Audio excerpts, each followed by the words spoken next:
السلام عليكم ورحمة الله وبركاته. الحمد لله وحده والصلاة والسلام على من لا نبي بعده. أما بعد فأعوذ بالله من الشيطان الرجيم. بسم الله الرحمن الرحيم. لقد صدق الله رسوله الرؤيا بالحق لتدخلن المسجد الحرام إن شاء الله آمنين. আল্লাহ সুবহানাহু ওয়া তাআলার মহান দরবারে লাখ শুকরিয়া পেশ করছি, যিনি আমাদেরকে প্রতি জুমার ন্যায় আজকেও সালাতুল জুমা আদায় করার জন্য মিজমিজি এলাকার হাজী আব্দুস সামাদ আলিয়া মাদ্রাসা সংলগ্ন নূর মসজিদে আসার এবং বসার তৌফিক ইনায়েত করেছেন। এই জন্য বলি আলহামদুলিল্লাহ। মাহে রবিউল আউয়াল উপলক্ষে আমরা গত জুমাতে রাসূলুল্লাহ সাল্লাল্লাহু আলাইহি ওয়াসাল্লামের সিরাত থেকে জন্ম থেকে হুদায়বিয়ার আগ পর্যন্ত আলোচনা পেশ করেছিলাম। আজকে সিরাতুন নবী সাল্লাল্লাহু আলাইহি ওয়াসাল্লাম দ্বিতীয় অংশ। যখন মুহাজিররা মদিনায় হিজরত করার পরে মক্কার অবস্থা জানার জন্য আত্মীয় স্বজনদের সঙ্গে সাক্ষাৎ করার জন্য উদ্গ্রীব ছিল, অপরদিকে মদিনার আনসাররাও মক্কায় কাফেরদের জুলুম নির্যাতনের খবর জেনেছিল। আল্লাহর নবীর জন্মস্থান আল্লাহর খানায় কাবা দেখার জন্য তারাও উদ্গ্রীব ছিল। এমন একটি মুহূর্তে আল্লাহর রাসূল সাল্লাল্লাহু আলাইহি ওয়াসাল্লাম ঘোষণা দিলেন, আমি স্বপ্নে দেখেছি মক্কায় প্রবেশ করছি নিরাপদে, ইহরাম অবস্থায়, উমরা করছি। কেউ মাথা মুন্ডাচ্ছে, কেউ চুল খাটো করছে। নবীর স্বপ্ন ওহী। সকলেই আনন্দে বাগবাগ হলো, আমরা মক্কায় প্রবেশ করতে পারবো। তৈরি হলো 1400 সাহাবায়ে কেরাম আল্লাহর নবীর সঙ্গে রওনা দিলেন, কারণ তাদের নবীর স্বপ্নের উপর আস্থা ছিল। এটা মনে রাখতে হবে। আমার বক্তব্য যারা শোনেন তারা জানবেন, এ কথা আমি বারবার বলার চেষ্টা করেছি। বর্তমান যুগে যত ভণ্ডামি আছে আর যত রকমের গোমরাহি আছে, এর বড় একটা গোমরাহি এবং ভণ্ডামির উৎস হচ্ছে ইলহাম আর স্বপ্ন। বুজুর্গে স্বপ্নে দেখেছেন, ওনার উপর ইলহাম হয়েছে, আর বিষয়গুলো এমন ইলহামের কথা কোরআন হাদিসে আছে, স্বপ্নের ব্যাপারেও হাদিসে আছে। সেজন্য মনে রাখতে হবে, যেই কোনো স্বপ্ন, যেই কোনো ইলহাম আগে কোরআন সুন্নাহর সঙ্গে যাচাই করতে হবে। কোরআন এবং সুন্নাহর সঙ্গে, ইসলামী শরিয়ার সঙ্গে যেই স্বপ্ন আর যেই ইলহাম মিলে যাবে, সেগুলো ব্যক্তি পর্যায়ে আমল করা সম্ভব, অন্যের জন্য নয়। বিশেষ করে আল্লাহর নবীর স্বপ্ন দিয়ে যদি কেউ দলিল পেশ করে, তাদেরকে পরিষ্কার জানিয়ে দিন, নবীরা যখন ঘুমায় চক্ষু সজাগ থাকে, চক্ষু ঘুমায় অন্তর সজাগ থাকে। আল্লাহর রাসূল সাল্লাল্লাহু আলাইহি ওয়াসাল্লাম নিজে বলেছেন, তানামু আইনানি ওয়াল কলবু ইয়াকযান, আমার দু চোখ ঘুমায়, অন্তর সজাগ থাকে। আল্লাহর নবীর ঘুমে সেজন্য ওযু ভঙ্গ হয় না। আর তুমি যার স্বপ্নকে দলিল ভাবছো, তার তো খালি ওযু ভঙ্গ হয় তা না, গোসলও ফরজ হয়। নবীর স্বপ্নে শয়তান ধারে কাছে আসতে পারে না। তুমি যেই বুজুর্গের স্বপ্ন দিয়ে দলিল পেশ করছো, তার কাছে শয়তান সুন্দরী নারী সুরত ধরে আসে এবং তার সাথে অপকর্ম করাইয়া শেষ পর্যন্ত গোসল ফরজ করাইয়া দেয়। সুতরাং মনে রাখতে হবে, যেই স্বপ্ন, যেই ঘুম অজু ভঙ্গ হয় না, যেই ঘুম অন্তর সজাগ থাকে, চক্ষু ঘুমায়, সেই লোকের স্বপ্ন ওহী। আর যেই লোক ঘুমালে পরে শয়তান এসে নারীর সুরত ধরে তাকে গোসল ফরজ করায়, তার স্বপ্ন আর তার ইলহাম কোনদিন ওহী হতে পারে না, ওটা শয়তানের ওহী। এরপরেও আমরা বলবো, কোরআন সুন্নাহর সঙ্গে যদি মিলে যায়, সেটা ব্যক্তিগতভাবে আমল করতে পারবে, অন্যের জন্য নয়। আল্লাহর নবী স্বপ্ন দেখলেন, 1400 সাহাবায়ে কেরাম নবীর স্বপ্নের উপরে আস্থা রেখে রওনা করলেন উমরা করার জন্য। মক্কায় প্রবেশ করবেন, ইহরাম বেঁধে কোরবানির পশু সঙ্গে নিয়ে মদিনা মক্কার দিকে রওনা হলেন। হুদায়বিয়া পর্যন্ত যাওয়ার পরে বাধা আসলো, মক্কার লোকেরা ঢুকতে দিবে না। আল্লাহ রাসূল সাল্লাল্লাহু আলাইহি ওয়াসাল্লাম উসমানকে পাঠালেন, মক্কার লোকদেরকে বুঝাও, আমরা উমরা করতে এসেছি, হজ করতে এসেছি, আমরা যুদ্ধ করতে আসি নাই। আমাদের ইহরামের কাপড় পরা রয়েছে, যুদ্ধের পোশাক নয়। আমরা কোরবানির পশু সঙ্গে এনেছি, অস্ত্র সঙ্গে নয়। আমাদেরকে মক্কায় প্রবেশ করতে দাও। ওসমানকে পাঠানো হলো। ওসমানকে কেন? ওসমান মক্কায় জাহিলি যুগ জনপ্রিয় ছিলেন। এত জনপ্রিয় ছিল, আমাদের সমাজে যেমন মেয়ে লোকেরা বাচ্চাদেরকে ঘুম পড়াবার জন্য লৌরি দেয়, কবিতা পড়ে, ঠিক আরবের মেয়ে লোকেরা ওসমানকে দিয়ে লৌরি পড়াতো। উহিব্বুকা ওয়ার রহমান হুব্বা কুরাইশিন ওসমান, উহিব্বুকা ওয়ার রহমান হুব্বা কুরাইশিন ওসমান। আমার আদরের বাচ্চা, আমি তোমাকে সেরকম ভালোবাসি যেরকম কুরাইশরা ওসমানকে ভালোবাসে। ওসমানকে পাঠালেন। মক্কার লোকেরা চিন্তা করলেন একটা মোক্ষম সুযোগ। মুহাম্মদ সাল্লাল্লাহু আলাইহি ওয়াসাল্লাম নিজে, তার সঙ্গে আনসার মুহাজির মিলিয়ে 1400 সাহাবায়ে কেরাম আমাদের বাড়ির পাশে। এই লোকগুলোকে ধ্বংস করতে পারলে আমাদের ঝামেলা শেষ হয়ে যায়, কিন্তু একটু পরীক্ষা করা দরকার তাদের শক্তিটা কেমন, কেমন সাহস আছে। সেজন্য তারা গুজব ছড়িয়ে দিল ওসমানকে হত্যা করা হয়েছে, ওসমানকে হত্যা করা হয়েছে। এই গুজব ছড়িয়ে দিল। আল্লাহ নবীর তাবুতে খবর পৌঁছে গেল। ইতিহাস সাক্ষী, আল্লাহর নবী তাবুত থেকে বেরিয়ে আসলেন, জোরে ডাক দিলেন, ইয়া আসহাবাস শাজারা, ওহে গাছের নিচে অবস্থানকারী সাহাবীরা। সাহাবায়ে কেরাম ওসমানকে মক্কায় পাঠিয়ে দিয়ে বিশ্রামের জন্য এক এক গাছের তলায় গিয়ে শুয়ে পড়েছিলেন। আল্লাহর নবী সেজন্য ডাক দিলেন, ইয়া আসহাবাস শাজারা, ওহে গাছের নিচে অবস্থানকারী সাহাবীরা, বেরিয়ে আসো। আমার কাছে খবর এসেছে আমার ওসমানকে হত্যা করা হয়েছে। কোন লোককে হত্যা করা আন্তর্জাতিক আইনে চায় না।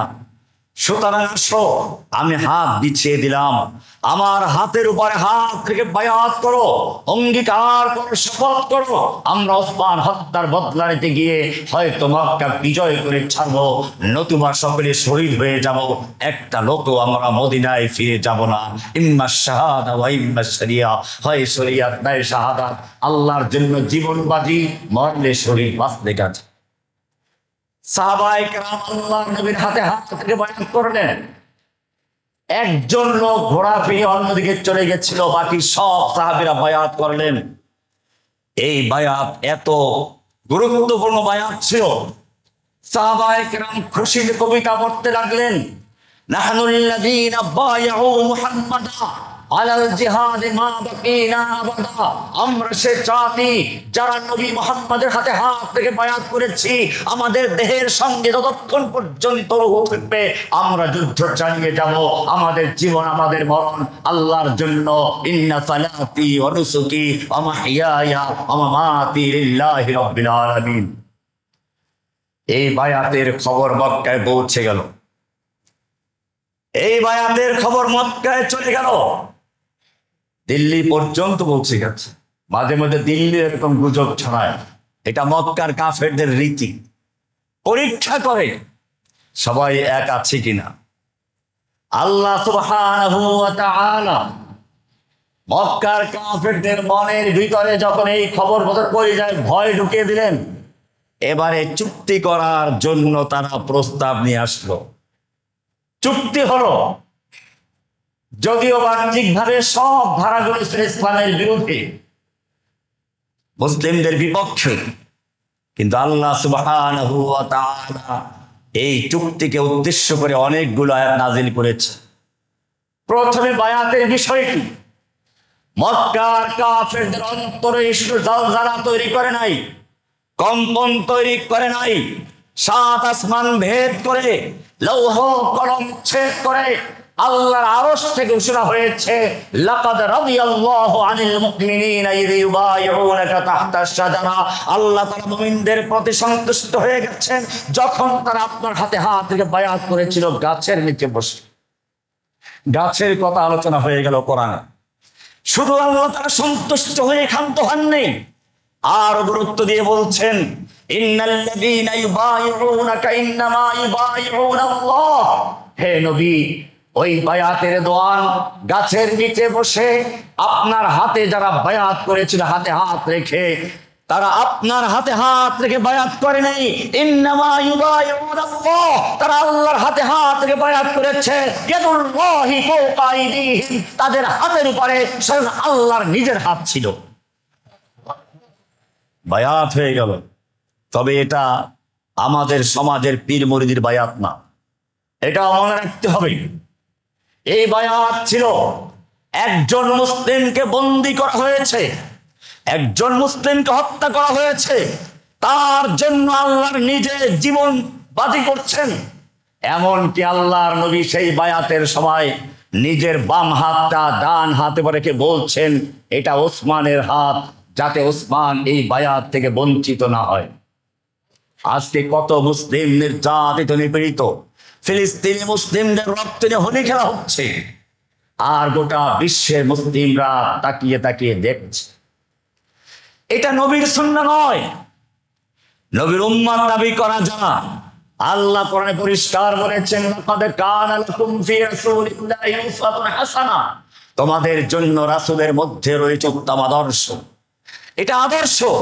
একজন মুসলিম যদি কাফেরদের হাতে বন্দী হয়, একজন মুসলিম যদি নির্যাতিত নিপীড়িত হয়, তার জন্য নবী জীবন উৎসর্গ করছেন, সাহাবায়ে কেরাম জীবন উৎসর্গ করছেন, আবু বকর ওমর ওসমান সহ 1400 সাহাবায়ে কেরাম জীবন উৎসর্গ করছেন।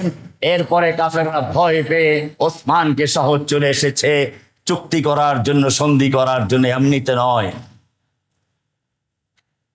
হুদায়বিয়ার সন্ধি হয়ে গেল। ওমর রাদিয়াল্লাহু তাআলা আনহু আল্লাহর নবীর সামনে দাঁড়িয়ে গেলেন। আপনি কি বলেন নাই যে আমরা মক্কায় নিরাপদে প্রবেশ করব? আপনি স্বপ্ন দেখেছেন? আপনার স্বপ্ন কি অভিনয়? আমরা কি হকের উপরে নই? আমরা যুদ্ধ করে মারা গেলে কি শহীদ নই? আপনার কোরআন কি হক নয়? আল্লাহর রাসূল বললেন, হ্যাঁ অবশ্যই। বলে, তাহলে কেন আমরা বেমানুতে হাজির দানিয়তা, আমরা কেন এই অপমানজনক লাঞ্ছনাজনক শর্ত মেনে নিচ্ছি? মক্কার থেকে কেউ যদি ইসলাম কবুল করে মদিনায় যায়, ফেরত দিতে হবে। কিন্তু মদিনার থেকে কেউ যদি মক্কায় চলে এসে ইসলাম ত্যাগ করে, ফেরত দেওয়া যাবে না। আগামী বছর উমরা করেন, বছর পারবেন না, ফেরত যাবেন। 3 দিন থাকবেন, এসে তাও তলোয়ার ছাড়া অন্য কোনো অস্ত্র আনতে পারবেন না। এইরকম অপমানজনক শর্ত আমরা কেন মেনে নিচ্ছি? আল্লাহর রাসূল সাল্লাল্লাহু আলাইহি ওয়াসাল্লাম বলেন, আনা রাসূলুল্লাহ, আমি আল্লাহর রাসূল। আমি তো তোমাদেরকে বলি নাই যে এবছরই বাস্তবায়ন হবে, এখানে রহস্য। আমি স্বপ্ন থেকে দেখেছি মক্কায় প্রবেশ করব, নিরাপদেই প্রবেশ করব, তবে তা যে এবছরই বাস্তবায়ন হবে তা তো বলা হয় নাই। আল্লাহর মঞ্জুর এবছর ছিল না, সেজন্য এবছর আমাদের ফেরত দিতে হবে। কিন্তু এর মধ্যে কল্যাণ আছে। ঠিকই আল্লাহর নবী যখন এখান থেকে ফেরত যাচ্ছেন, অথিমধ্যে আয়াত নাযিল হয়ে গেল, ইন্না ফাতাহনা লাকা ফাতহাম মুবিনা। হে নবী, আমি আপনাদেরকে ফাতহে মুবিন দান করেছি, মহান বিজয় দান করেছি। এটার নাম বিজয়, এটার নাম বিজয়। সব শর্তগুলো আমাদের বিরুদ্ধে। আল্লাহ তাআলা দেখালেন ঠিকই বিজয়।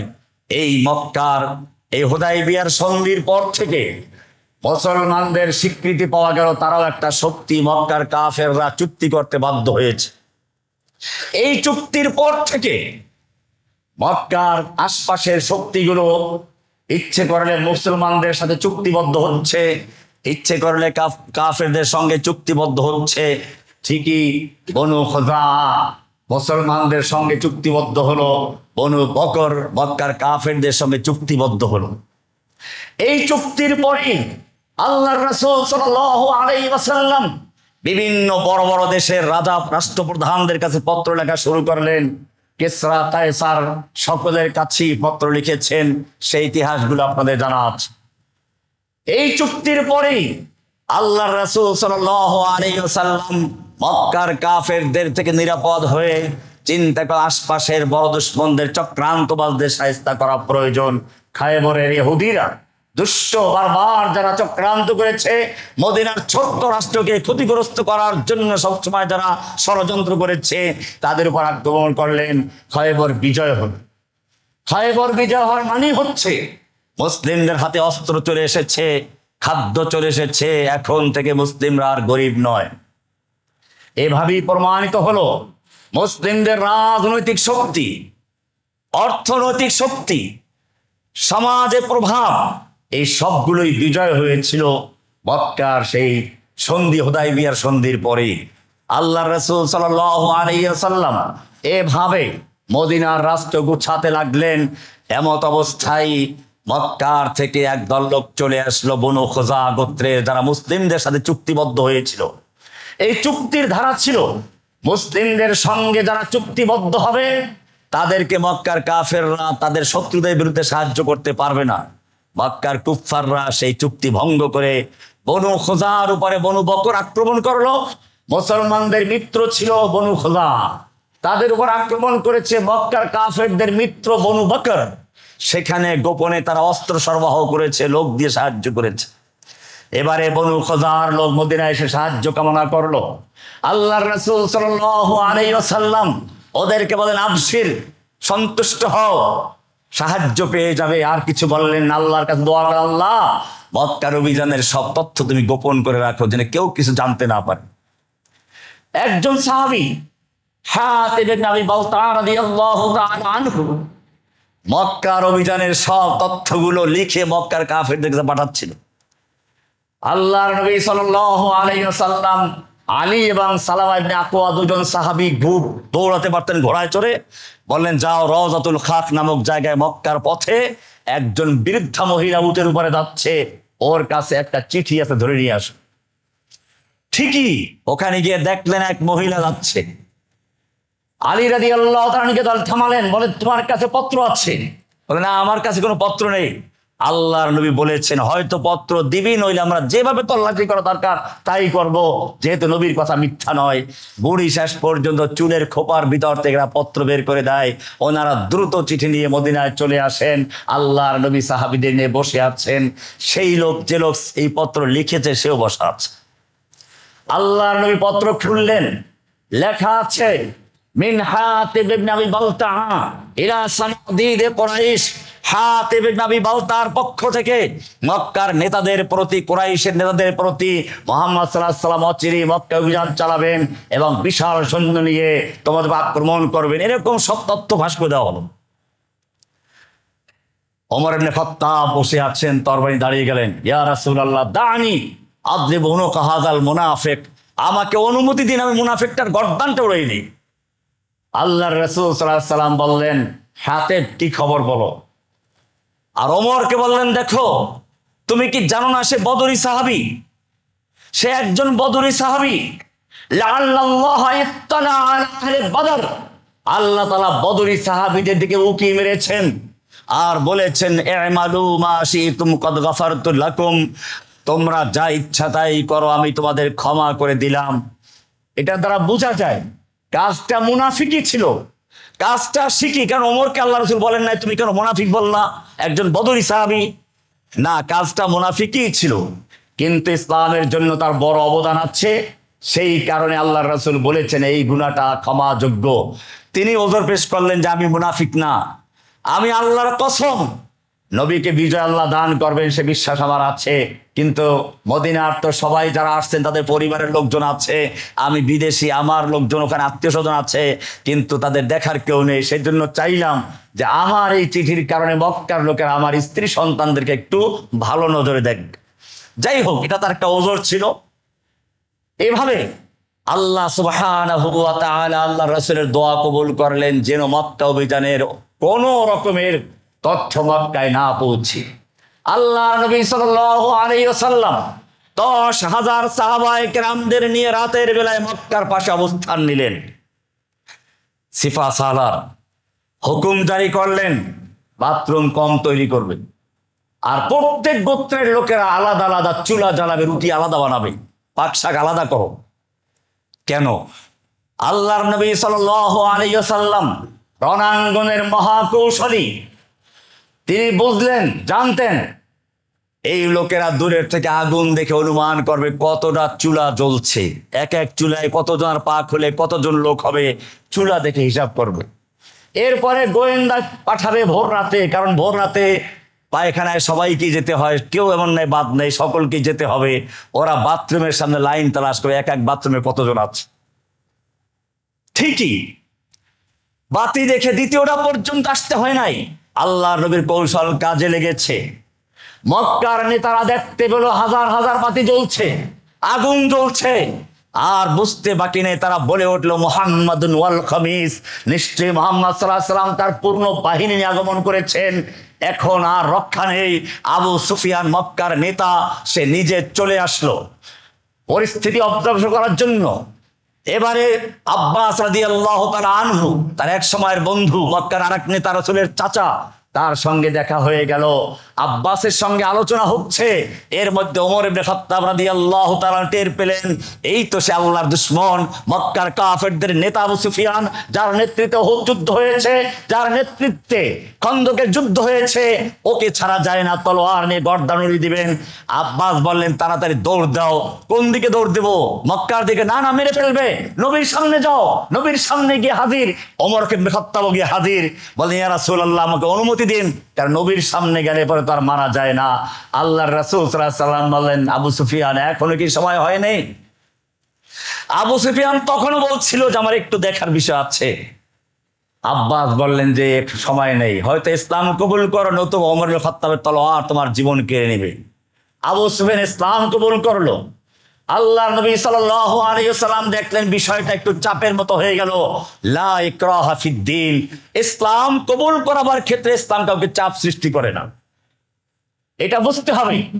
ইসলাম গ্রহণ করার জন্য কখনোই চাপ দিয়ে কাউকে ইসলাম কবুল করানো হয় নাই। আল্লাহর রাসূল সাল্লাল্লাহু আলাইহি ওয়াসাল্লাম সেজন্য বললেন আবু সুফিয়ান দাঁড়াও। সাহাবায়ে কেরামদের গ্রুপ এখন ভোর রাত হয়ে গেছে, তৈরি হচ্ছে, মক্কায় প্রবেশ করবে। তাকে দাঁড় করাইয়া সাহাবীদের শান শওকত দেখাচ্ছেন।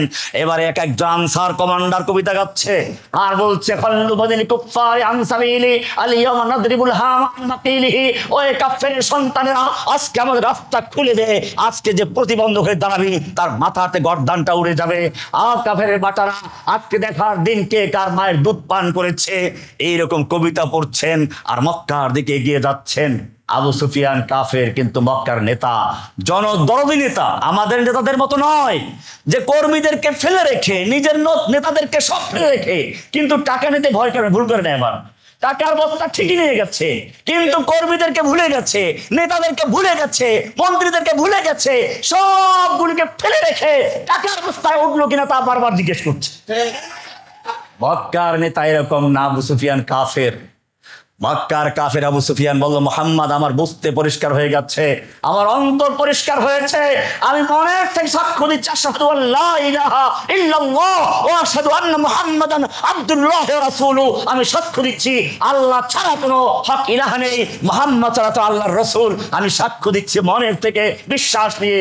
বলো এখন তোমার জাতি কেমনে বাঁচানো যায়? এই লোকগুলো মক্কায় প্রবেশ করলে আমার কওমকে ধ্বংস করে ফেলবে, তারা তো তোমার আত্মীয় স্বজন, একটু আমাকে বাঁচার ব্যবস্থা বলো।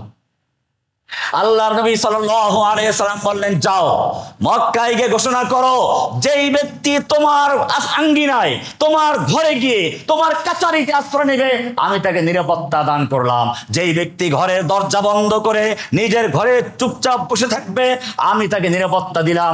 যেই লোকগুলো খানায় কাবার সামনে এসে নিরাপত্তার জন্য বসে থাকবে, আত্মসমর্পণ করবে, আমি তাদেরও ক্ষমা করলাম, তাদের নিরাপত্তা দিলাম। কিন্তু যুদ্ধের জন্য কেউ আসলে থেকে ছাড়া হবে না। আল্লাহর রাসূল সাল্লাল্লাহু আলাইহি ওয়াসাল্লাম মক্কায় প্রবেশ করছেন, আবু সুফিয়ান গিয়ে ঘোষণা করলো। আবু সুফিয়ানের স্ত্রী এসে তার মোচ মোড়াতে লাগলো আর বলল, তোমাদের নেতা পাগল হয়ে গেছে, আমার নেতৃত্বে যুদ্ধ করো। আবু সুফিয়ান বলল, তোমরা জানো আমি পরীক্ষিত নেতা, আমি ভয় পাওয়ার নেতা না, আমি বাস্তব দেখেছি, সত্য প্রকাশিত হয়ে গেছে, আমি নিজে ইসলাম কবুল করেছি। সুতরাং বাঁচতে যদি চাও, সত্যের ছায়াতলে আসল, তবে একজনকে ছাড়া হবে না। যারা বুঝদার তারা ইসলাম কবুল করলো, চুপচাপ বসে পড়লো। কিছু লোক যুদ্ধের জন্য তৈরি হয়েছিল, আপনারা জানেন, দক্ষিণ দিকটা দিয়ে। সেখানে নেতৃত্বে ছিলেন খালিদ বিন ওয়ালিদ রাদিয়াল্লাহু তাআলা আনহু। তার নেতৃত্বে কিছু যুদ্ধ হলো, সেখানে কয়েকজন সাহাবী মারা গেল আর কিছু কাফের মারা গেল। বাকি আল্লাহর রাসূল মক্কায় নিরাপদে প্রবেশ করছে। আল্লাহর রাসূল সাল্লাল্লাহু আলাইহি ওয়াসাল্লাম মক্কায় প্রবেশ করে দেখলেন খানায় কাবার সামনে সব হাজির হয়ে আছে। এই লোকগুলোই তারা যারা নবীকে হত্যার জন্য চক্রান্ত করেছিল, ঘেরাও করেছিল। এই লোকগুলোই তারা যারা সুমাইয়া রাদিয়াল্লাহু তাআলা আনহাকে লজ্জাস্থানে আঘাত করে হত্যা করেছিল। এই লোকগুলোই তারা যারা বেলাল রাদিয়াল্লাহু তাআলা আনহুকে উত্তপ্ত বালুর উপরে শুয়ে রেখে পাথর চাপা দিয়ে রেখেছিল। এই লোকগুলোই তারা যারা আম্মার ইবনে ইয়াসিরকে পানির ভিতরে চুবিয়ে হত্যা করার চক্রান্ত করেছিল, যারা আম্মারের পিতা, যারা আম্মারকে হত্যা করেছিল। এরকম বিভিন্ন সাহাবায়ে কেরামদের নির্যাতন করেছিল, আল্লাহর নবীর মাথার উপরে উটের নারী বুড়ি চাপিয়ে দিয়েছিল। এবারে আল্লাহ রাসূল সাল্লাল্লাহু আলাইহি ওয়াসাল্লাম জিজ্ঞেস করছেন, ও মক্কার নেতারা, ওহে মক্কার লোকেরা, আজকে তোমরা আমার থেকে কেমন ব্যবহার আশা করছো? আল্লাহর রাসূল সাল্লাল্লাহু আলাইহি ওয়াসাল্লাম যখন এই কথা বললেন, তাদের মনের ভিতরে সাহস আসলো, মুখে একটু পানি আসলো, কলিজা শুকিয়ে গেছিল। কারণ একটা চোখের ইশারায়, একটা আঙ্গুলের ইশারায় 10,000 তরবারি উন্মুক্ত হয়ে যাবে, গর্দানগুলো দ্বিখণ্ডিত হয়ে যাবে। কিন্তু না, তিনি আমাদের জিজ্ঞেস করছেন কি ব্যবহার আশা করছো। এবারে তারা বলল, হ্যাঁ, আমরা আজকে একজন উত্তম ভ্রাতা থেকে, উত্তম চাচা থেকে যা আশা করা যায় সেই ব্যবহারই কামনা করছি। আল্লাহ রাসূল সাল্লাল্লাহু আলাইহি সাল্লাম বললেন, শোনো, আজকে আমি সে কথাই বলবো যে কথা আমার ভাই ইউসুফ আলাইহিস সালাম তার ভাইদের উদ্দেশ্যে বলেছিলেন। আজকে আমি তোমাদের সে কথাই বলবো যে কথা আমার পূর্বের নবীগণ বলেছেন, লা তাসরিবা আলাইকুমুল ইয়াউম। আজকে তোমাদের বিরুদ্ধে আমার কোনো ক্ষোভ নেই, কোনো প্রতিশোধ নেওয়ার ইচ্ছা নেই।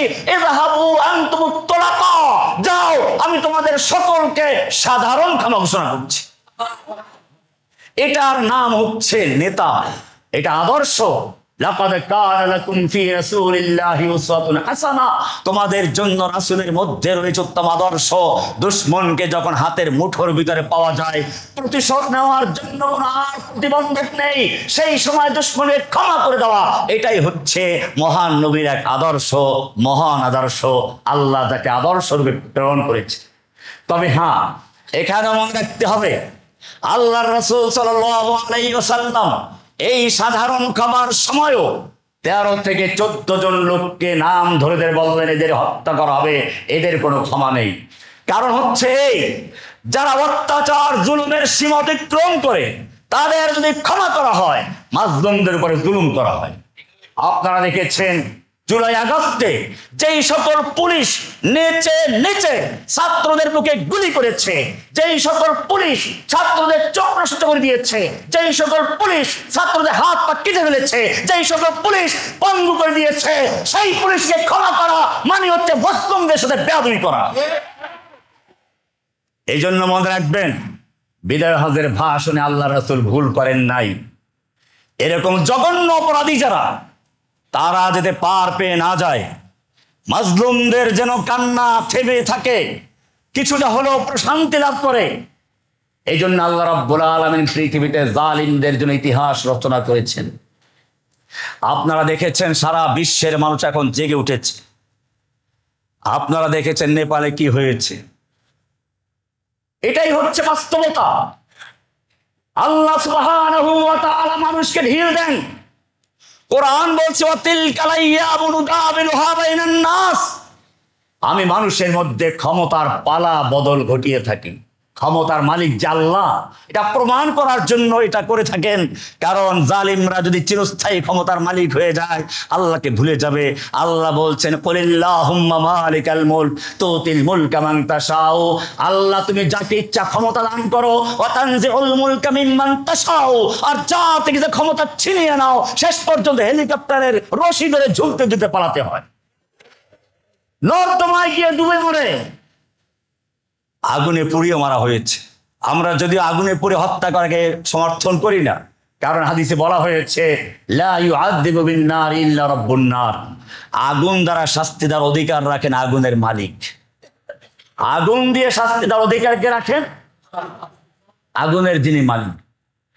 যাই হোক, এটা হচ্ছে আল্লাহর দেওয়া শিক্ষা।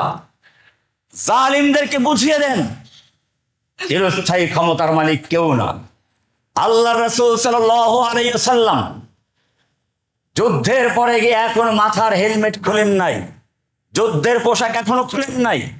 এ সময় বলা হলো ইয়া রাসূলুল্লাহ ইন্না ইবনা খাতাল মুতাআল্লিকুন বিআসতারিল কাবা, হে আল্লাহর নবী, আপনি যেই কয়জন লোককে ক্ষমা করেন নাই তার মধ্যে একজন ছিল ইবনে খাতাল, যেই লোকটা ইসলামের বিরুদ্ধে কুৎসা রটনার জন্য দুটো গায়িকা নর্তকী কিনে তাদের মাধ্যমে গান গাওয়াতো আর বাজনা বাজাতো। এই যারা আল্লাহর রাসূলকে নিয়ে কটূক্তি করে, যারা আল্লাহর কোরআন নিয়ে কটূক্তি করে, যারা আল্লাহকে নিয়ে তুচ্ছ-তাচ্ছিল্য করে, এদের ক্ষমা নেই। আল্লাহ নবী তা প্রমাণ করে দেখালেন। ইন্না ইবনা খাতাল মুতাআল্লিকুন বিআসতারিল কাবা, কাবার গিলাফ ধরে ঝুলে আছে। অথচ যদি কোনো ব্যক্তি মক্কার হারামের সীমানায় প্রবেশ করে, কোরআন বলছে ওমান দাখালাহু কানা আমিনা, যেই ব্যক্তি মক্কার সীমানায় প্রবেশ করবে, হুদুদি হারাম, হারাম শরীফের সীমানায় প্রবেশ করবে, সে নিরাপত্তা লাভ করবে, তাকে মারা যাবে না, এমনকি মশামাছি হলেও না। আর এখানে কাবার গিলাফ ধরে ঝুলে আছে। আমরা কি করতে পারি? আল্লাহর রাসূল সাল্লাল্লাহু আলাইহি ওয়াসাল্লাম বলেন ফাকতুলুহু, ও যদি কাবার গিলাফ ধরে ঝুলে থাকে ওখানেই তাকে মেরে দাও। সাহাবায়ে কেরাম সেখানেই মেরে দিলেন।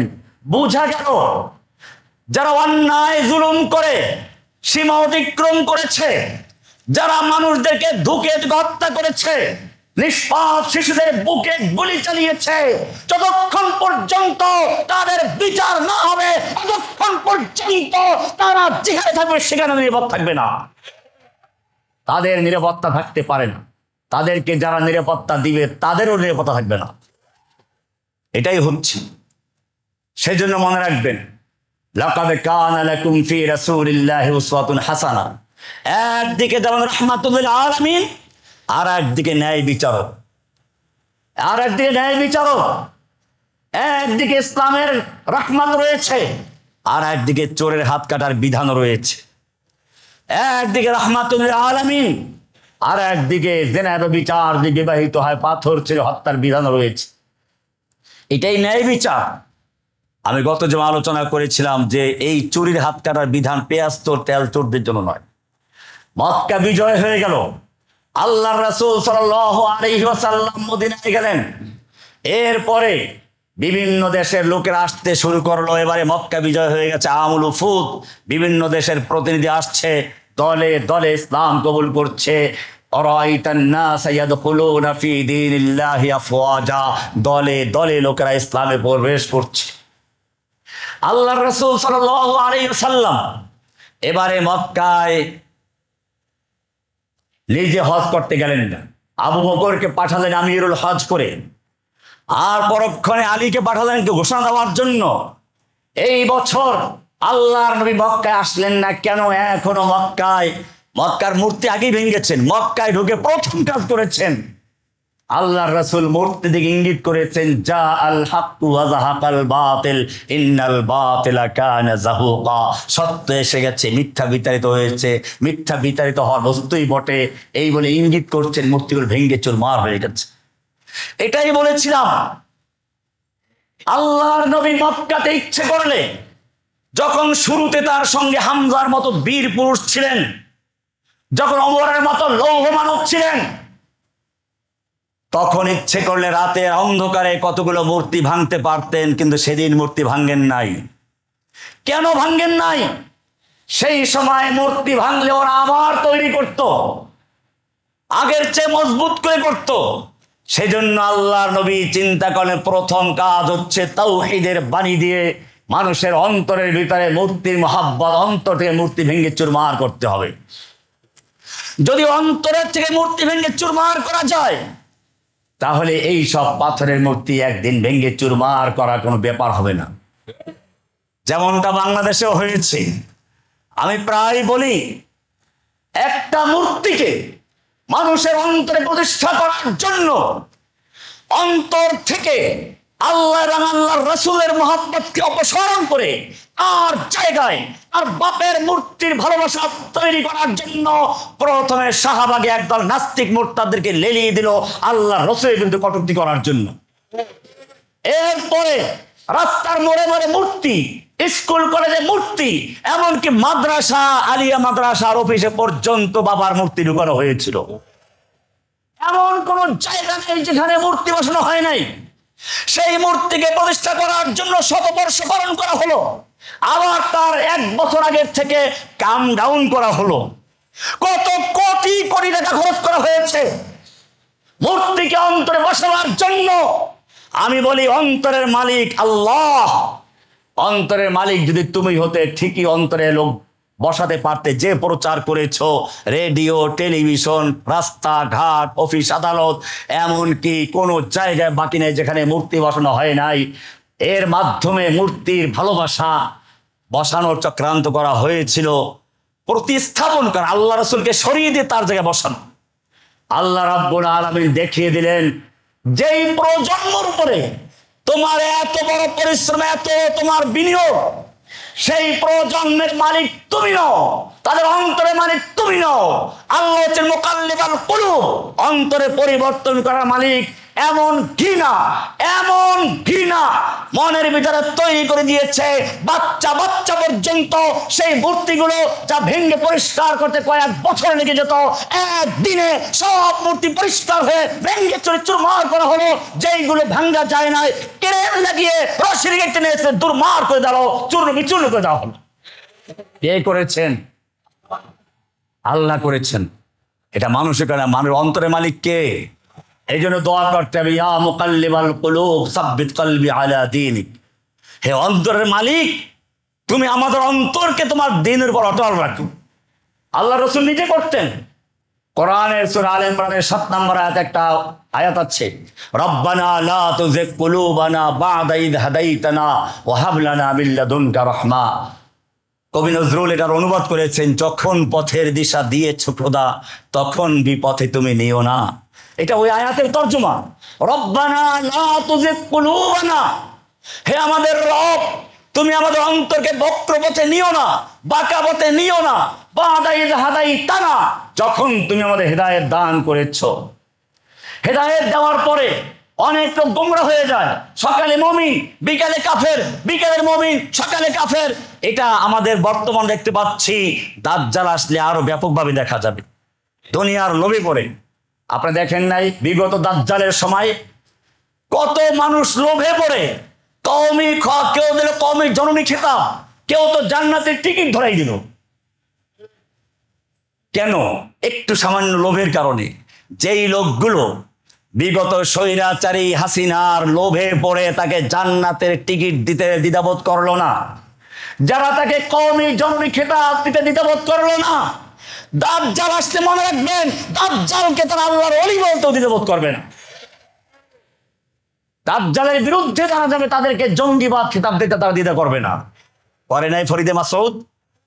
ফরিদউদ্দিন মাসউদ সেই জালিমকে সাহায্য করার জন্য যারা তার বিরুদ্ধে যারা আন্দোলন করছিল, জীবন দিচ্ছিল, তাদেরকে জঙ্গি বানিয়ে জঙ্গিবাদের বিরুদ্ধে 1 লক্ষ মুক্তির ফতুয়া নিয়ে তার বই লেখা শুরু করল।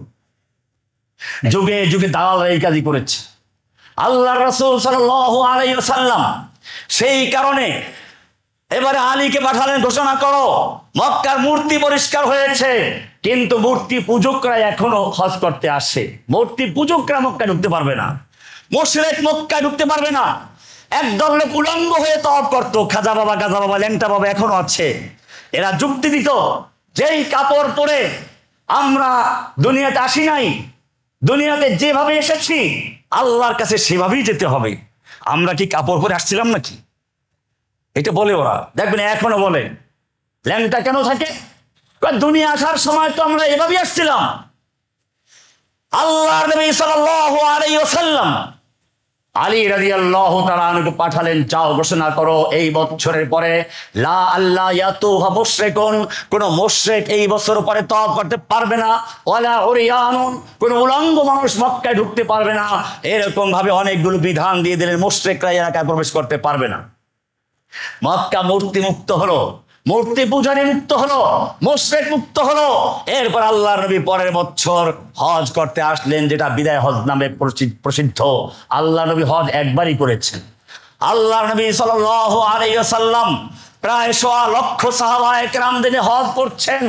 মক্কা সেই আরাফাতের ময়দানে ভাষণ দিচ্ছেন, সেখানে মানুষের জান মালের নিরাপত্তার বিধান দিলেন। এরপরে আল্লাহর রাসূল সাল্লাল্লাহু আলাইহি ওয়াসাল্লাম মিনায় ভাষণ দিয়েছেন, এরপরে মুজদালিফায় ভাষণ দিয়েছেন। এইভাবে মিনা, আরাফা, মুজদালিফা 3 জায়গায় যে ভাষণ দিয়েছিলেন সবটা মিলেই বিদায় হজের ভাষণ। আল্লাহর রাসূল সাল্লাল্লাহু আলাইহি ওয়াসাল্লাম সেদিন জিজ্ঞেস করলেন, ও আমার সাহাবীরা বলো আজকের দিনটির নাম কি? সাহাবীরা মনে করলেন নাম পরিবর্তন করবেন, নাম বললেন না। আল্লাহ রাসূল জিজ্ঞেস, এটা কোন মাস? একই কথা, এটা কোন বছর, এটা কোন দিন, কোন জায়গা?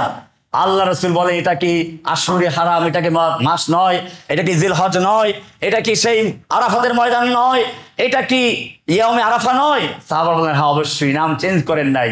আল্লাহ রাসূল বললেন, আমি কেন জিজ্ঞেস করছি শোনো, আজকের এই স্থানটা, আজকের এই সময়টা, আজকের এই মাস যেরকম নিরাপদ, ঠিক এরকম ভাবে আল্লাহ সুবহানাহু ওয়া তাআলা কিয়ামত পর্যন্তের জন্য অন্যায় ভাবে একজন অপরজনকে খুন করা হারাম করে দিয়েছে।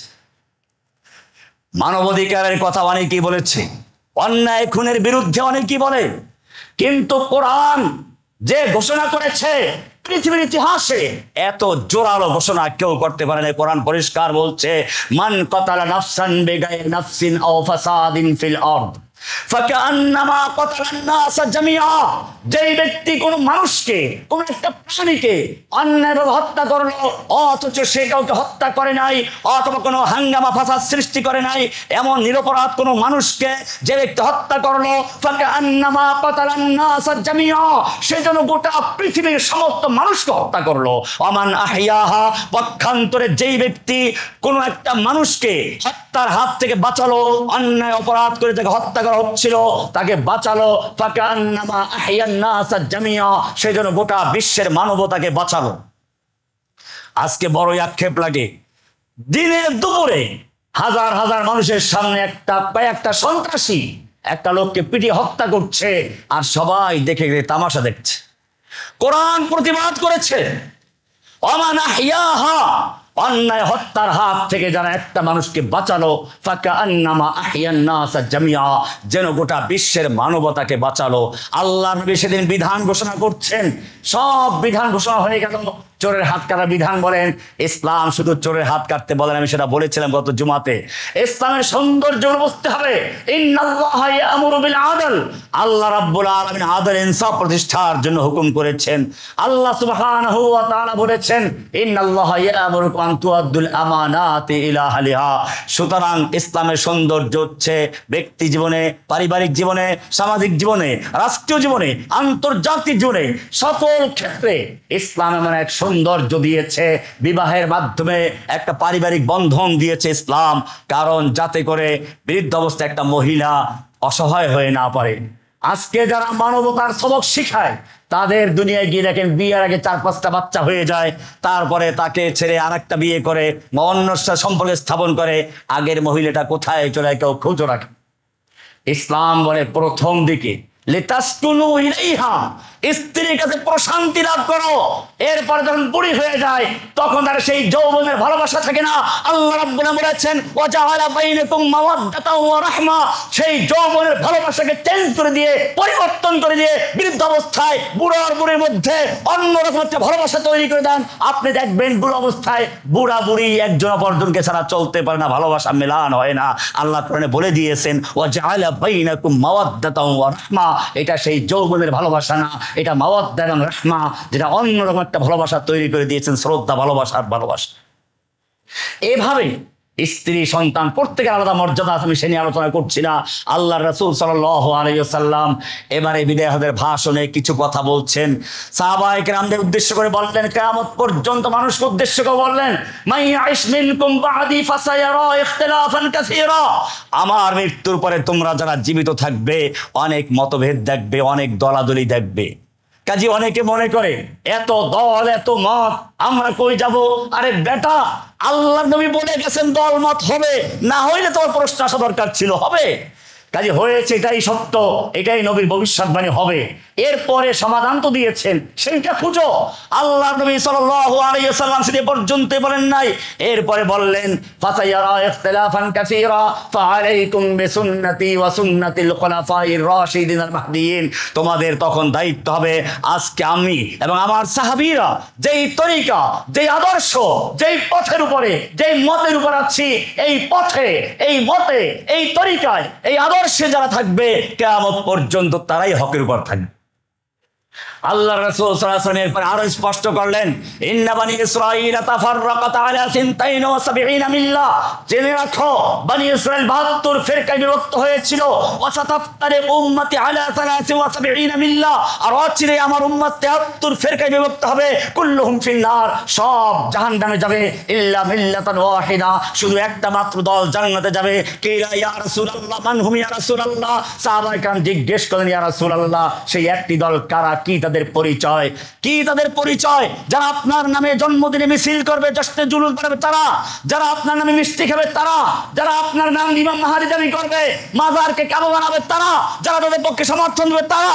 আল্লাহ রাসূল সাল্লাল্লাহু আলাইহি ওয়াসাল্লাম না, মা আনা আলাইহি ওয়া আসহাবি, আজকে এই দিনে আমি এবং আমার সাহাবীরা যেই পথে আছি, যেই মতে আছি, একমাত্র তারাই নাজাত পাবে, এছাড়া অন্য কোনো নাজাত পাবে না। আমি জিজ্ঞেস করতে চাই, সাহাবায়ে কেরামকে আল্লাহর নবীর জন্মদিনে জশ্নে জুলুস ঈদে মিলাদুন উদযাপন করেছেন? কোথাও দেখাতে পারবে কেউ? আল্লাহর নবী নিজে জন্মদিন পালন করেছেন কিনা? কারণ মুমিনদের কাছে আল্লাহর নবী যে আদর্শ নিয়ে আগমন করেছেন, যে দিনকে বিজয়ী করার জন্য আগমন করেছেন, সেই দিনকে যারা বিজয়ী করবে, আল্লাহর নবীর নির্দেশ পালনের জন্য সাহাবায়ে কেরাম জীবন দিয়েছেন ইসলামকে বিজয়ী করার জন্য। এটাই হচ্ছে নবীর আদর্শ, এটাই হচ্ছে উসওয়া। কোরআন সেজন্য বলছে কুল ইন কুনতুম তুহিব্বুনাল্লাহ, হে নবী আপনি আপনার উম্মতকে জানিয়ে দিন, যারা আপনাকে ভালোবাসার দাবি করে, যারা জশ্নে জুলুস পালন করে, যারা ঘরে ঘরে মিলাদ দিন, রাসূলের শাফাআত নিন এরকম স্লোগান দেয়, যারা এরকম ভাবে বিভিন্ন মাজার তৈরি করে করে আর দাবি করে আশিকে রাসূল, আপনাদেরকে জানিয়ে দিন কুল ইন কুনতুম তুহিব্বুনাল্লাহ, যদি তোমরা সত্যিকারী আল্লাহকে ভালোবাসতে চাও, আল্লাহর ভালোবাসার দাবি সত্য হয়, ফাত্তাবিউনি, আমার ইত্তেবা করো, অনুসরণ করো, ফাত্তাবিউনি ইউহিব্বুকুমুল্লাহ, আমি যেভাবে দিনকে বিজয়ের জন্য কাজ করেছি, রক্তাক্ত হয়েছি, সেভাবে কাজ করো, আল্লাহ তোদেরকে ভালোবাসবেন। ওয়ায়াগফির লাকুম যুনুবাকুম, আল্লাহ তোমাদের গুনাহগুলো ক্ষমা করবেন, খালি মাফ করবেন তা না, ক্ষমাও করে দিবেন। অনুসরণ করতে বলা হয়েছে, মুহাব্বতের মিছিল করতে বলা হয় নাই। কোরআন বলছে ফাত্তাবিউনি, আমার ইত্তেবা করো। শুধু এ পর্যন্তই নয়, কোরআন স্পষ্ট করে বলেছে মাইয়ুতির রাসূলা ফাকাদ আতা আল্লাহ, যে ব্যক্তি রাসূলের আনুগত্য করলো, ইতাআত করলো, সে আল্লাহর আনুগত্য করলো, আল্লাহর ইতাআত করলো। আতিউল্লাহ ওয়া আতিউর রাসূল, আনুগত্য করো আল্লাহর, আনুগত্য করো রাসূলের, এভাবে স্পষ্ট করে দিয়েছেন। এটাই হচ্ছে ইসলামের মূল ভিত্তি, লা ইলাহা ইল্লাল্লাহ, হুকুম মানবো আল্লাহর, মুহাম্মদুর রাসূলুল্লাহ, তরিকা মানবো কার? স্পষ্ট বিধান। আমরা আকিমুস সালাত বলে সালাত কায়েমের নির্দেশ দিয়েছেন কে? এবারে সালাত কয় রাকাত পড়ব, কিভাবে পড়ব, সেই তরিকা শিক্ষা দিয়েছেন কে? এটাই মোহাম্মদ রাসূল অর্থ। নতুবা লা ইলাহা পড়তে পড়তে মুখে ফেনা ফেলাই বললো, আল্লাহর হুকুম মানে না। মোহাম্মদ রাসূল বলতে বলতে মুখে ফেনা চলে আসলো, অথচ রাসূলের তরিকা মানে না, সেই ব্যক্তি মুসলিম হতে পারে না। লা ইলাহার মানে হচ্ছে আমরা আল্লাহর হুকুমে সালাত আদায় করি, মোহাম্মদ রাসূল মানে হচ্ছে সালাত আদায় করবো কয় রাকাত, কিভাবে, তরিকা কার? মোহাম্মদুর। হজ করি, ফরজ কার? ফরজ করেছেন কে? হজ কিভাবে করব আল্লাহ দেখান নাই, দেখিয়েছেন কে? ঠিক তেমনি ভাবে মনে রাখতে হবে, জিকির করতে হবে হুকুম কার? জিকির কেমনে করতে হবে? তরিকা কার? এইখানে গেলে আত্মশীল তরিকা, দেওয়ানবাগের তরিকা, অমুকের তরিকা, তমুকটা, সব তরিকা কবর দিয়ে একজন তরিকা জীবিত করো, মুহাম্মাদুর রাসূলুল্লাহ সাল্লাল্লাহু আলাইহি ওয়াসাল্লাম। এটাই লা ইলাহা ইল্লাল্লাহ, এটাই মুহাম্মদুর রাসূলুল্লাহ।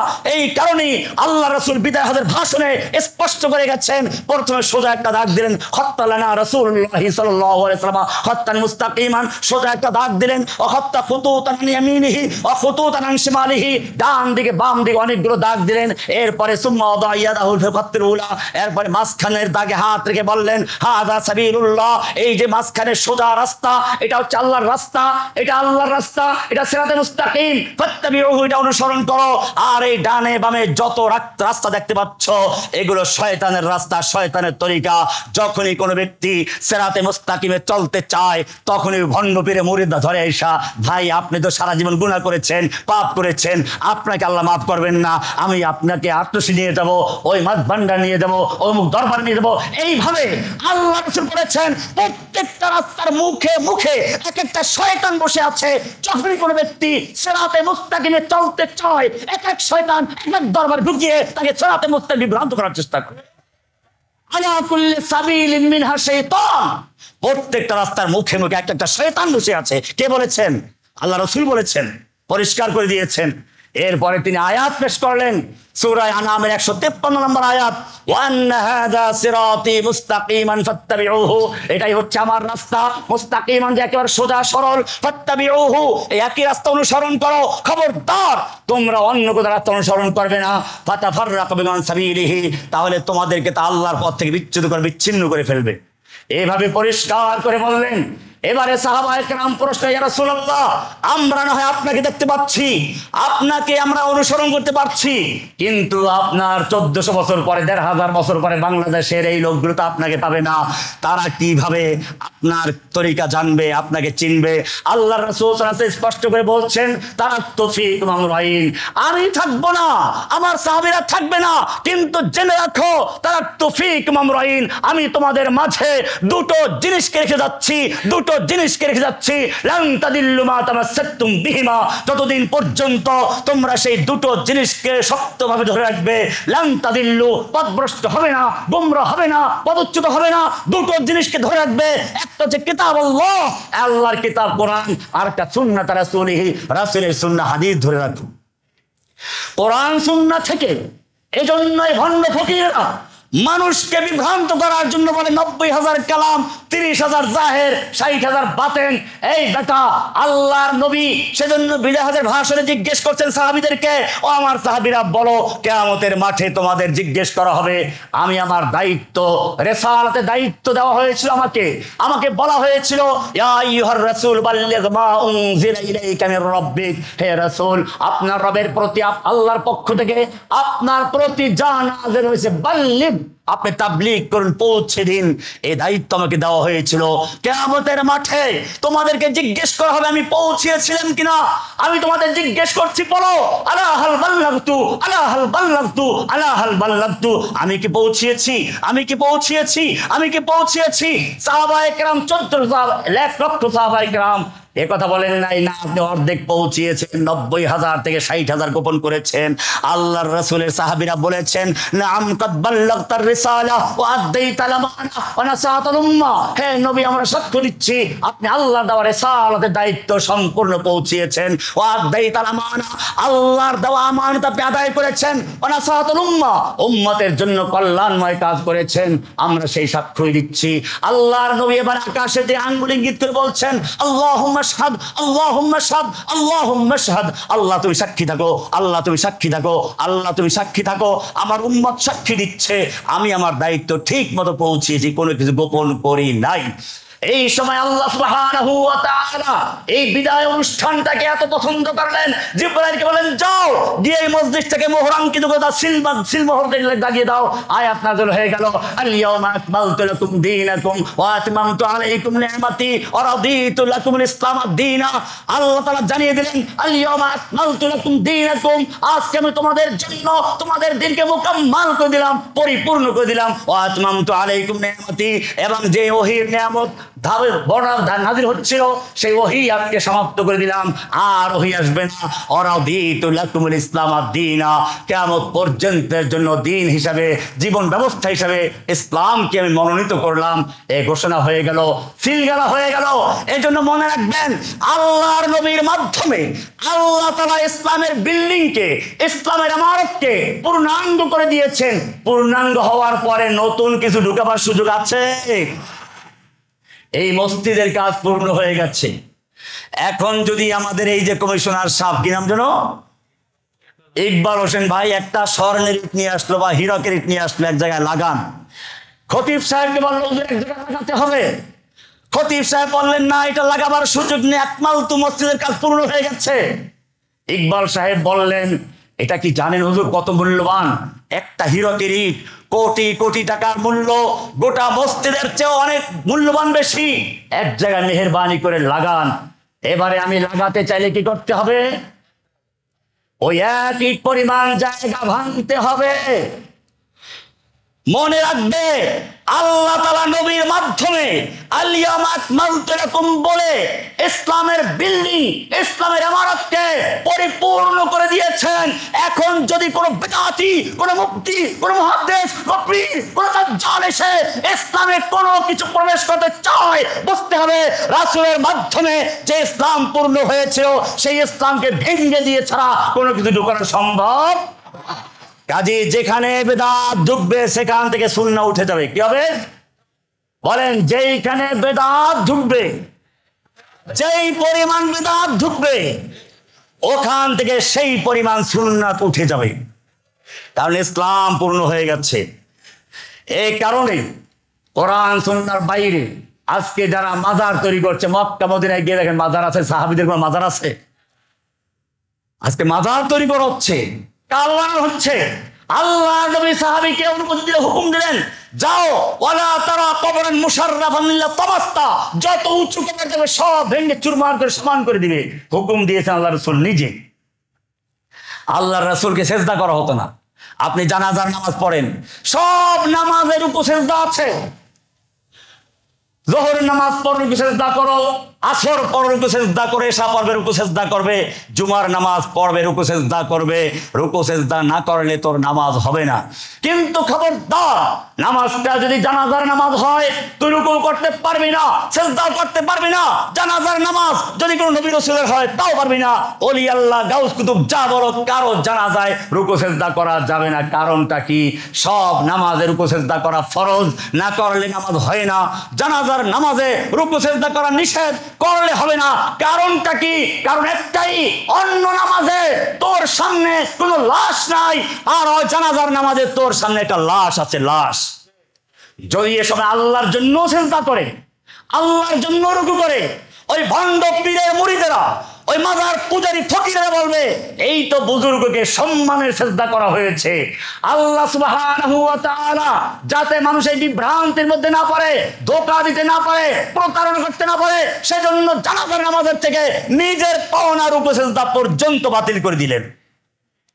কি সুন্দর সবাই ছিল। লাশটা যখন সামনে, একেবারে বুজুর্গ সামনে, তখন সিজদা করা গেল না। এরপরে লাশটা যখন কবরে চলে গেল, মাটির নিচে চলে গেল, বাঁশ আসলো, হোগলা আসলো, মাটি আসলো, এরপরে তোমার আড়ালে চলে গেল, এরপরে তোমাকে কোন বিবেক সিজদা করার জন্য পারমিশন দিল? আল্লাহর নবীকে সাহাবায়ে কেরাম বলছে, ইয়া রাসূলুল্লাহ, রোম পারস্যের বাদশারা দুনিয়াদার বাদশা, তাদেরকে তাদের অনুসারীরা সিজদা করে, আপনি উভয় জগতের বাদশা, আপনাকে কি আমরা সিজদা করব না? আল্লাহ রাসূল বললেন, লাউ কুনতু আমিরান লিআহাদিন আন ইয়াসজুদা, আমি যদি আল্লাহ ছাড়া কাউকে সিজদা করার জন্য অনুমতি দিতাম, মেয়ে লোকদেরকে বলতাম তারা যেন তাদের স্বামীদেরকে সিজদা করে, কিন্তু আল্লাহ ছাড়া কারো জন্য সিজদা করার কোনো বিধান নেই। ইসলামী শরীয়তে কাউকে সিজদা করা যাবে না, সম্মান সিজদাও নয়, ইবাদতের সিজদাও নয়। কোরআন পরিষ্কার করে বলে দিয়েছে, আমিন আয়াতিহিল লাইলু ওয়ান নাহারু ওয়াশ শামসু ওয়াল কামার, চন্দ্র সূর্য গ্রহ নক্ষত্র দিন রাত সবগুলো চালা নিদর্শন। সেই আল্লাহ বলছেন, লা তাসজুদু লিশ-শামসি ওয়ালা লিল কামার, খবরদার তোমরা চন্দ্র সূর্যকে সিজদা করো না, তোমরা গ্রহ নক্ষত্রকে সিজদা করবে না, কোন সৃষ্টিকে সিজদা করবে না। ওয়াসজুদু লিল্লাহিল্লাযী খালাকাহুন্না, সিজদা করবে শুধুমাত্র কেবলমাত্র তাকে যিনি সব কিছুকে সৃষ্টি করেছেন, কেবলমাত্র স্রষ্টাকে সিজদা করবে, কোন সৃষ্টিকে নয়। কোরআনের মূল নীতি চলে এসেছে। এরপরে যদি কোনো ব্যক্তি বলে পীরের পায়ে সিজদা করা যাবে, মাজারে সিজদা করা যাবে, এরপরে বলে বসতে হবে, সে ইহুদি হতে পারে, খ্রিস্টান হতে পারে, সে মুশরিক মুনাফিক হতে পারে, সে মুসলমান হতে পারে না, সে নবীর উম্মত হতে পারে না, সে আশিকে রাসূল হতে পারে না। সেজন্য মনে রাখতে হবে, কোরআন সুন্নাহ মোতাবেক চলতে হবে। লা ইলাহা ইল্লাল্লাহ, লা ইলাহা মানে হুকুম মানব কার? মুহাম্মাদুর রাসূলুল্লাহ মানে তরিকা মানব কার? এটাই কালেমায়ে তাইয়্যিবার অর্থ। লা ইলাহা ইল্লাল্লাহ, নামাজ পড়ব হুকুম কার? কয় রাকাত পড়ব, কিভাবে পড়ব, তরিকা কার? রোজা রাখবো হুকুম কার? প্রথম থেকে কিভাবে রাখবো, তরিকা কার? হজ করবো হুকুম কার? কিভাবে করবো, তরিকা কার? ঠিক তেমনি ভাবে জিকির করবো হুকুম কার? তরিকা মানবো কার? পরিষ্কার হয়ে গেছে? লা ইলাহা মুহাম্মাদুর কিতাবুল্লাহ সুন্নাত রাসূল, আল্লাহর কোরআন মানবো, রাসূলের সুন্নাহ মানবো। ঠিক আছে ইনশাআল্লাহ। আল্লাহ সুবহানাহু ওয়া তাআলা রাসূলের জীবনী থেকে যতটুকু আলোচনা করলাম, আমাকে আপনাকে সকলকে আমল করার তৌফিক দান করুন, আমিন।